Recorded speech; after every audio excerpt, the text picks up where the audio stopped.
You have arrived at the K.O.E. Nation. Folks, you have indeed arrived at the K.O.E. Nation for this review of Willet Straight Rye Whiskey. Folks, I am your King of Extreme Phil, K.O.E., the man of the hour, the man with the power, the man who makes the other podcast cower, the prince and potentate of the political parlance, the lord of the Scottish Highlands. One damn handsome man if I do say so myself. And I am joined here by my indomitable broadcast partner, the one, the only, the 15-time Revolutionary Wrestling Podcast champion, the quadruple distilled, non-chill filtered blend master himself, Tony fucking G. And you can find me on all my socials and all of my podcast iterations at Linktree/Tony the Rod. And yes, Phil, it has been a super hot straight rye minute since we have done something of this magnitude. We've been putting this off for a long time. I think we've been sitting on this for well over a year, I believe. Willet Straight Rye Whiskey. And I believe we both got the exact same itty-bitty shooter bottle. Yep. Now, I've got 54% alcohol by volume, 108 proof. As do I. And at the very top, it says, Family Estate Bottled Small Batch Rye, aged in hand-selected white oak barrels for 3 years, hand-bottled at cask strength. Rare release, the Willet Distillery. Now, I don't know. I've heard nothing but good about their rye. We've had their bourbon. Yeah, that's the thing. There's better. The rye seems to be fine. People hate on the bourbon really, really hard. And for reason. Like, it's a pretty bottle. It's a nice bottle, but that's why you buy it, because the bottle's pretty. But here we go. Oh yeah, there's my open. Honestly, I didn't hate the bourbon. I didn't hate it. I thought it was very Christmassy. Way overpriced. Very, very overpriced. I found it very Christmassy. I don't know. That was the best way I could describe it. Yeah, that's fair. It tastes like Christmas. But, I didn't think it was like a Midwinter Night's Dram, but I thought there was a comparison there. Interesting. Well, T, let's take up Willet Rye to the nose. Okay. It's a very sweet rye nose. That's unique. Yeah, but there's like a glazed sweetness on top. Yeah, and you can tell the mint is under there, but it's not the first thing that stands out. No, it's got a like a cover candy over cane. it. Yeah. Wow, another Christmas drink, but it's let's like see. A peppermint. Well, T, clangy.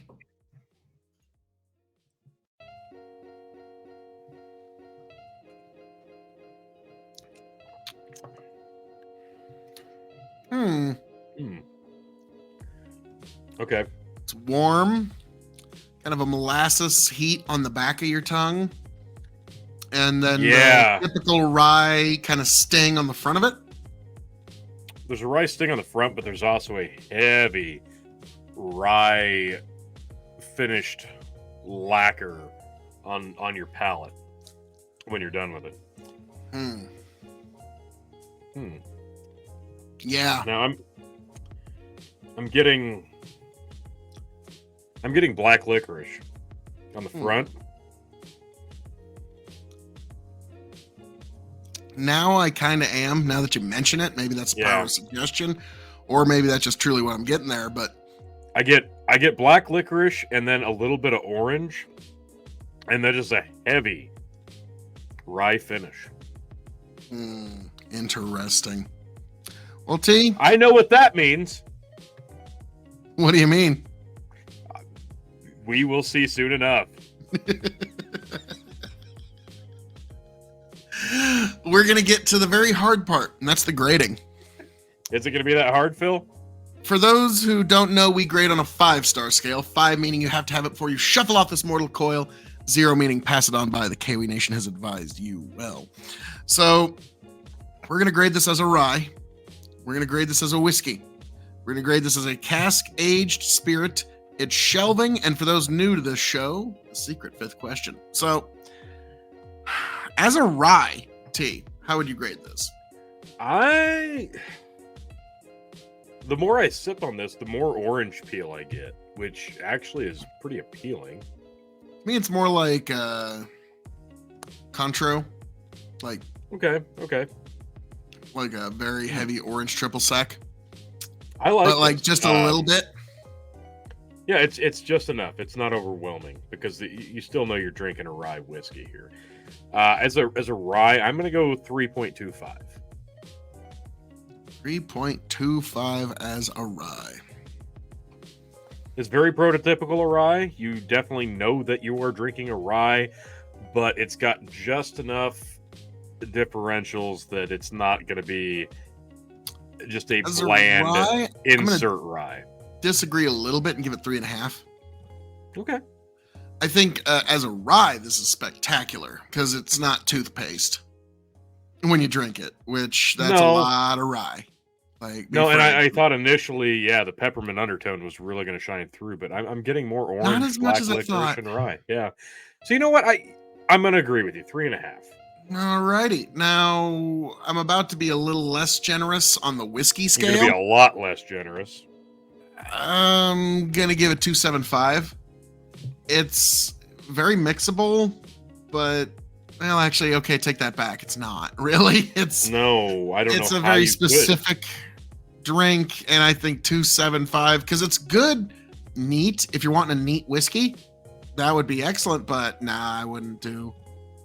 You know, the more I think about it, I'm trying to think. I could do that. No, I could mix it with no. Maybe if I no.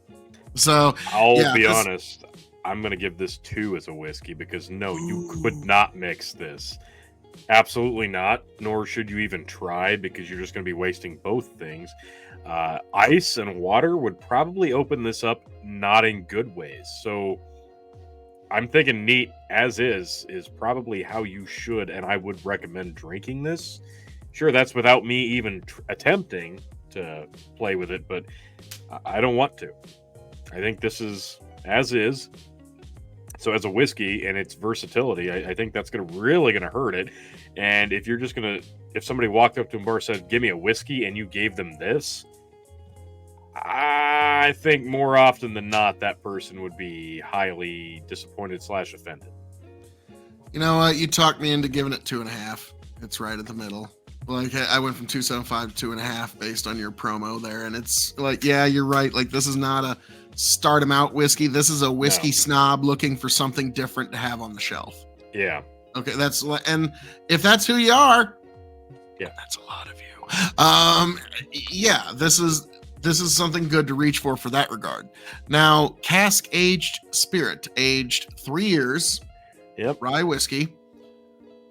I'm gonna let you go first on this one. I'm curious. As a cask aged, man, this one's tough because you've got over 100 proof here, 108. That's right in line with what I like. The 3-year age statement. Actually, I'm pretty impressed that they got the sweetness and the flavors that they did out of only going 3 years. I think this is one of those barrels that if you did go longer, it really might make this something really, really, truly unique and special. As it is right now, it's fine. It's fine as a rye. I see why they go ahead and cask it after 3, and there's no harm, no foul there. But I think even going 5 or 6 would really do some wonders for this. So I'm impressed, but I'm also like, what more could you do if you just waited a little bit more? So I'm going to go I'll go 3. I'm going to go 3. As a cask aged spirit, I'm going to go 2.75 because it's so limited and there's so many other things. And you know me, I'm a bit biased against rye. Just the truth be told. Like, I mean, you know this too. Nope, trolled. You said it right the first time. You do, yeah. Oh, I troll rye. Ouch. I'm a little judgmental. I'm a little harsh of a critic on rye. I'll be honest with you.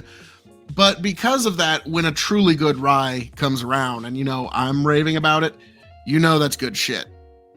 If you can get me raving about a rye, it's like, okay.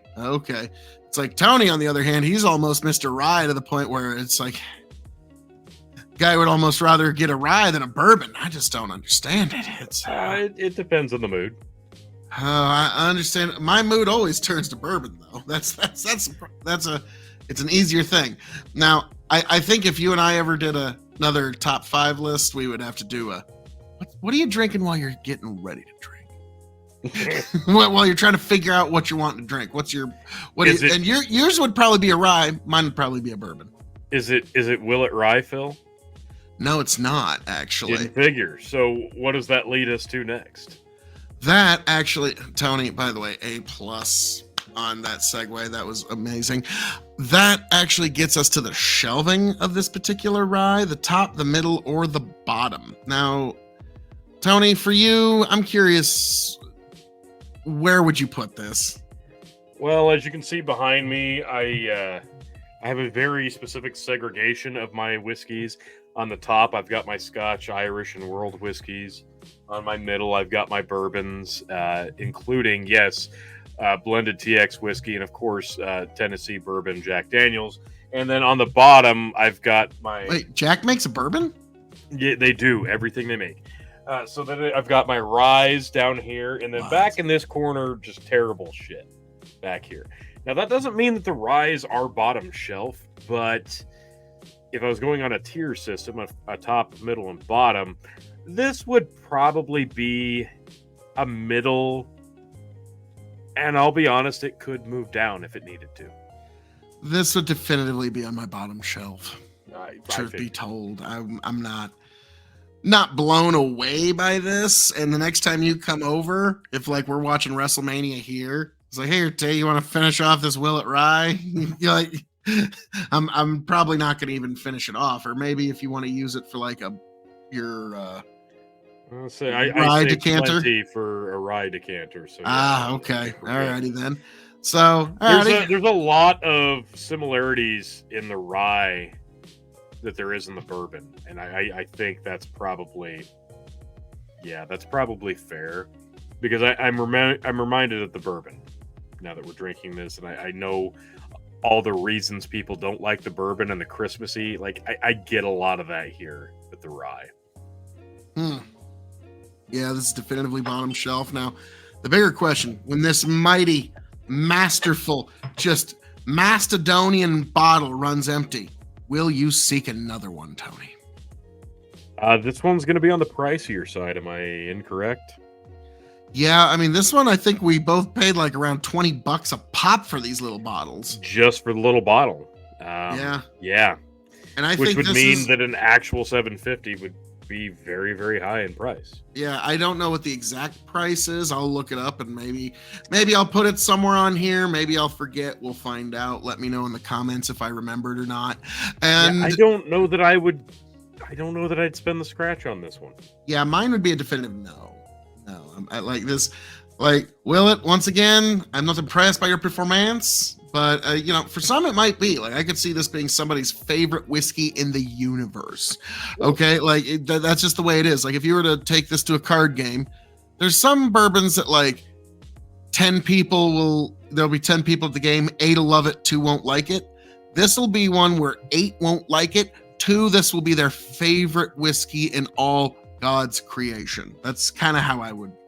This is going to be one of those whiskeys that depends entirely on your palate that day and your mood. Boy, howdy, if ever. So, folks, as I'm known to say around here, all that being said, that was this review of Willet Straight Rye Whiskey. God bless every last one of you. Raise a glass to yourselves. Tony, take it away. Thanks for joining us here at the K.O.E. Nation for another beautiful spirits, whiskey, and all things K.O.E. review. We'll catch you on the next one.